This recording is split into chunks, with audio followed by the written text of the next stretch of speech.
welcome to the second video of my Vlogfolio, my final project for my master's degree program. In this video, I'm going to talk a little bit about my assistantship that I've had for the last 2 years, and specifically about my role as an advisor in that position. I've been really fortunate to be working the last 2 years in the OSU College of Pharmacy as an academic advisor. But I've also had a lot of other really great responsibilities related to so many different areas in student services, which is why I decided I needed to make 2 videos about my assistantship. So in this first one, I just want to tell you a little bit about what I do as an advisor and the types of students that I work with, and then talk a little bit about some of the theoretical focuses of advising and how the work that I've done has related to the competencies of my CSSA program. So to start off, I work, like I mentioned, in the College of Pharmacy. I work about 20 hours a week, a little bit more. And one of my major roles is being an advisor for 2 populations of students. So I work with both PharmD students who are professional students who are receiving their doctorate of pharmacy degree. I primarily work with the first and second year students in that program. But I also work with a group of pre-pharmacy students who are in their undergraduate program who have been accepted into an early assurance program, or EAP, which basically saves their seat in the College of Pharmacy for after they receive their bachelor's degree. So I meet with the first and second year pharmacy students once a year, and I meet with the EAP students once a term. And this has been such a great experience. The PharmD students are oftentimes about the same age as me, sometimes even a little bit older. They are in graduate school or professional school, same as me. So I have really learned how to talk with those students about the experiences they're having in pharmacy school and outside of pharmacy school in a really impactful way for both them and for me. I would say that the work I do with the EAP undergraduate students is a little more what would be considered traditional advising. We talk a lot about the prerequisite courses and experiences that are required to get into pharmacy school or to attend pharmacy school. I also speak with them a lot about goal setting and professional development skills and things that they can be doing in their undergraduate career that will really help them once they become PharmD students with us. To do this work, I use a lot of different tools and kind of base this in a couple different advising theories. We use a lot of different types of technology to keep track of student information and student notes. For the undergraduate students, we use a program called My Degrees. And through my use of this, I've really learned how to kind of work with student schedules and course schedules, and also how to take good advising notes and kind of note the things that are important for the advisors across campus to know about each student. I also have been working with the PharmD students and using Excel documents to track different student indicators so that we can make sure that we're keeping track of all of the things that we learn in the advising appointments with those students. Okay, so before I jump into talking about the work that I do and how it relates to the competencies of the CSSA program, I actually want to read a quote from this book. This is a book that I've got in my first year of graduate school. It's the Student Services Handbook, and it has a great chapter about advising, talking about the role of advisors and the different skills that are necessary to be an advisor. But I want to just read something from the very beginning of the chapter. This is chapter 24, because I think it frames the work that we do as advisors in a really nice light. So it says, advising is not merely providing advice. Providing advice is a unidirectional relationship in which a person who knows better tells another person what to do. Rather, advising is a helping relationship between 2 people and a dynamic process of mutual discovery and self-determination. An advisor helps individuals identify choices and take responsibility for the choices that they make. While the advisor may indeed have more knowledge and experience than the advisee and be aware of the bigger picture, the goal of advising is to generate learning, growth, empowerment, and self-authorship, in addition to sharing information, opinion, and one's accumulated wisdom.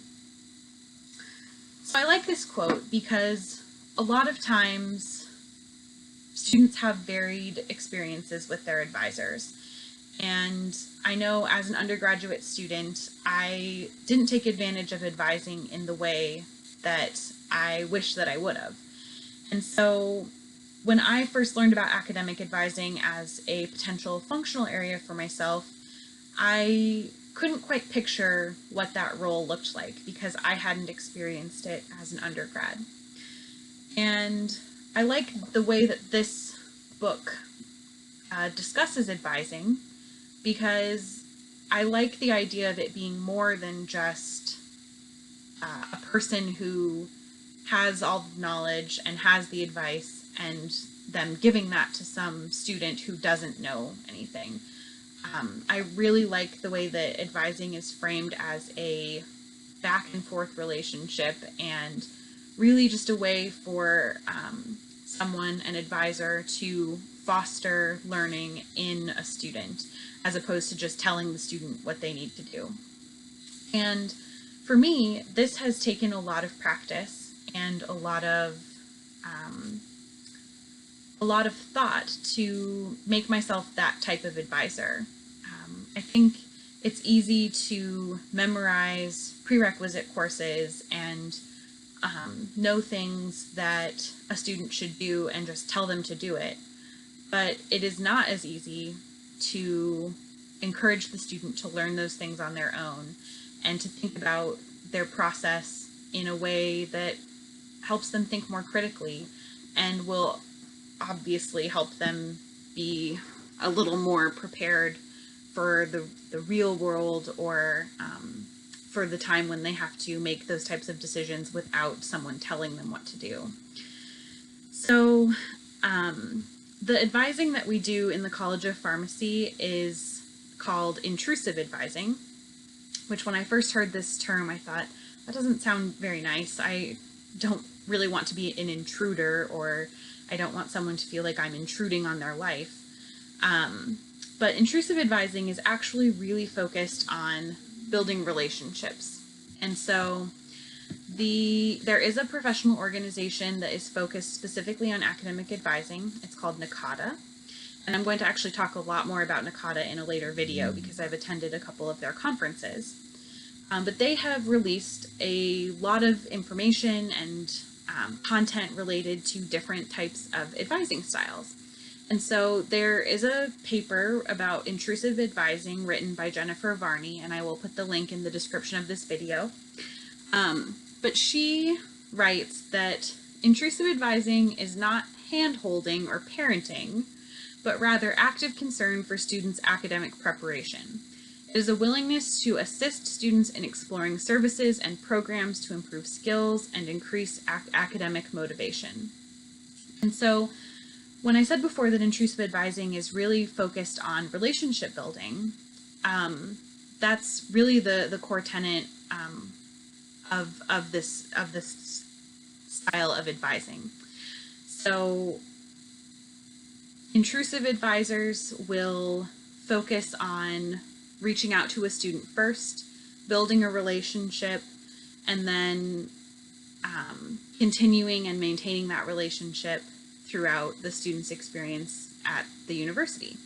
And the purpose for this is, and Jennifer Varney talks about this in the article that I've linked, she talks about, imagining a student who starts off on the right foot, they're doing well, they're getting good grades, they're, finding a place at a university, and then suddenly, or even not so suddenly, a change happens and they've stopped attending classes and grades start to fall and they're not attending club meetings anymore. It's really hard to picture an advisor who doesn't already have a relationship with that type of student being able to make much of a difference. Because if I as an advisor were to reach out to a student that I had never met with before and had no relationship with, it would be hard for that student to accept help from essentially a stranger. But if it's a student that I have met with regularly, that I know information about, we've had conversations, they may be more willing to let me in and let them help them. And so really that's what intrusive advising is all about. We practice this with both of our PharmD students and our EAP students. And I have seen the benefits that this holds. Occasionally students will go through some sort of situation or crisis, and it's a lot more comfortable for both the advisor and the student to kind of problem solve that situation and get through whatever is happening if there's a relationship to fall back on. And so the way that the work I've done as an advisor relates to the CSSA competencies, I particularly think it relates to competency number 2, which is the professional skills and organizational management. A lot of times when I'm planning an advising meeting, I have a list of things that we have to talk about. We have an agenda, and a student will come in and they need to talk about something entirely different. So I have to be flexible and adaptable, and I have to be able to kind of change my plan to make sure that the student is getting what they need out of our meeting. I also have to really be able to communicate with a lot of different types of people, from students to other advisors to colleagues to external stakeholders, and I do that in a lot of different ways, via email, phone, one-on-one conversations. So I think that communication is a really big thing that I've developed as an advisor. I've also kind of learned how to read between the lines, or kind of read what's underneath what a student is saying.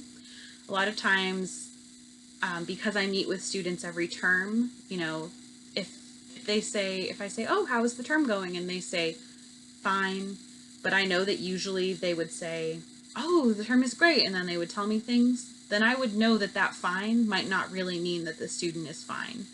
And so I've learned to read students and what they're saying and what they're not saying, and kind of understand what that context means and how I can kind of help the student in the best way. The other competency that I think I have developed in my work as an advisor is the third one, which is knowledge and understanding of student populations and student development. As a reminder, this competency talks a lot about relating theory to your work as a student affairs practitioner. And as I was learning student development theory in my first year of graduate school, it was pretty apparent that there were certain areas of my work as an advisor where certain theories would become helpful.